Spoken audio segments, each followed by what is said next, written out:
+1 തൊട്ടേ എനിക്ക് നേഴ്സിങ്ങിനോട് താല്പര്യമുണ്ട്. പ്രത്യേകിച്ച് എൻ്റെ അമ്മക്കാണ് നല്ല താല്പര്യം. കുട്ടിക്കാലം എന്നുള്ള അമ്മക്ക് ഇങ്ങനെ ടേക്ക് കെയർ ചെയ്യാനായിട്ട് ഭയങ്കര ഇഷ്ടമാണ് ആൾക്കാർ. അപ്പോൾ അമ്മക്ക് ഒരു ആഗ്രഹം ഉണ്ടായതാണ്. ആഗ്രഹം അമ്മക്ക് പറ്റിയില്ല, അപ്പോൾ എനിക്ക് ഒന്ന് നടത്തി കാണിക്കണമെന്നുണ്ടായി. അങ്ങനെ നേഴ്സിങ്ങിലോട്ട് കയറാനായിട്ട് തീരുമാനിച്ച് നിൽക്കണം.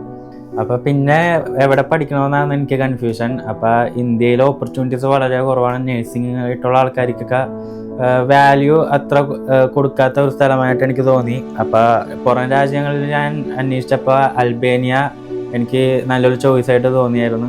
അപ്പോൾ അവിടെ അന്വേഷിച്ചപ്പോൾ അവിടെ IELTS വേണ്ട, അവിടുത്തെ ആൾക്കാരൊക്കെ ഭയങ്കര കെയറിങ് ആണ് സ്റ്റുഡൻസിനെയൊക്കെ അറിഞ്ഞു.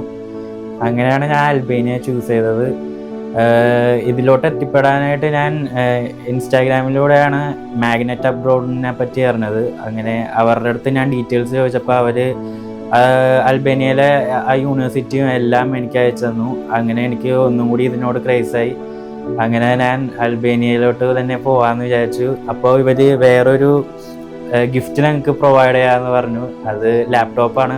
അതിനെ പറ്റി പറയാനാണെങ്കിൽ നല്ല സന്തോഷമുണ്ട്. എനിക്ക് ഇന്നുവരെ ലാപ്ടോപ്പ് യൂസ് ചെയ്യാനായിട്ടുള്ള ഒരു ഇതൊന്നും എനിക്ക് ഉണ്ടായിട്ടില്ല. അപ്പോൾ ഇവർ പ്രൊവൈഡ് ചെയ്താന്ന് പറഞ്ഞപ്പോൾ വളരെ സന്തോഷമായി. അപ്പോൾ എൻ്റെ അമ്മയുടെ ആഗ്രഹം പോലെ ഞാൻ അൽബേനിയയിലേക്ക് നേഴ്സിംഗ് പഠിക്കാനായിട്ട് പോവുകയാണ്. അപ്പോൾ അതുവഴി നല്ല ഓപ്പർച്യൂണിറ്റീസും എൻ്റെ ലൈഫ് സ്റ്റൈലൊക്കെ മാറ്റാനായിട്ട് എനിക്ക് സാധിക്കുമെന്ന് പ്രതീക്ഷിച്ചുകൊണ്ട് നിർത്തുന്നു.